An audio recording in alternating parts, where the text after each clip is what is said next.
పగటిపూట మాకు తిరిగి వచ్చేసరికి పగటిపూటలోనే తన ఇంట్లో దొంగతనం అయిందని చెప్పేసి అని 6.5 తులాల బంగారం పోయిందని చెప్పేసి అని కంప్లైంట్ మీద మా మద్దతు పోలీసు వాళ్ళు కేసు నమోదు చేసుకొని దర్యాప్తు చేస్తున్నారు.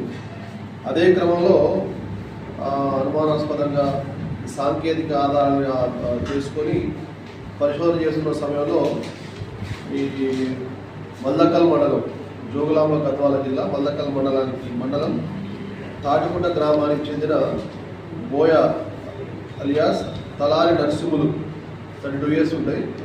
ఆయన తర్వాత అదే గ్రామానికి చెందిన ఇంకొక నర్సింహులు 30 years ఉంటాయి. వీరు ఇటు నేరం చేసినారని చెప్పేసి అని తెలుసుకోవడం జరిగింది, గుర్తించడం జరిగింది. వారి ద్వారా నుంచి ఈరోజు వాళ్ళు పట్టుకొని వారి ద్వారా నుంచి 6 తులాల బంగారం, అందాజా 3,50,000 రూపాయలు విలువ చేసి 6 తులాల బంగారు వస్తువుల్ని స్వాధీనం చేసుకోవడం జరిగింది.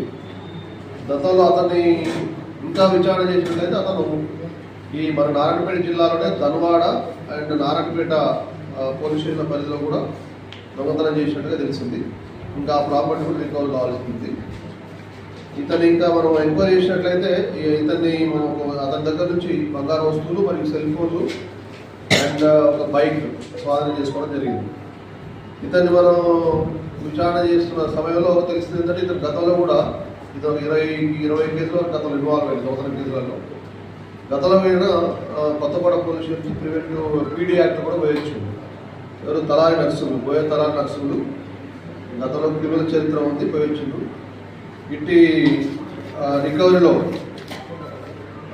యాక్టివ్గా పనిచేసిన దస్సు పోస్గిసిఐ దస్సు నాయక్ పర్యవేక్షణలో ఎస్ఏ రామ్లాల్, మందూరు ఎస్ఏ రామ్లాల్ మరియు జమదార్ వసరామ్ నాయక్, తుల్జా నాయక్ అండ్ భీమప్ప జవాన్లను మా జిల్లా పోలీస్ శాఖ తరఫున అభినందిస్తున్నాము. మరియు వారికి సూటబుల్ రివార్డ్స్ అనేది జరుగుతుంది. ఇది ఆల్మోస్ట్ ఆల్ విదిన్ 1 monthలోనే కేసు చేయడం జరిగింది. ఎంటైర్ ప్రాపర్టీ కూడా ఆల్మోస్ట్ ఆల్ రికవర్ చేయడం జరిగింది. వీరిని తర్వాత తదుపరి రిమాండ్ తరలించడం జరుగుతుంది.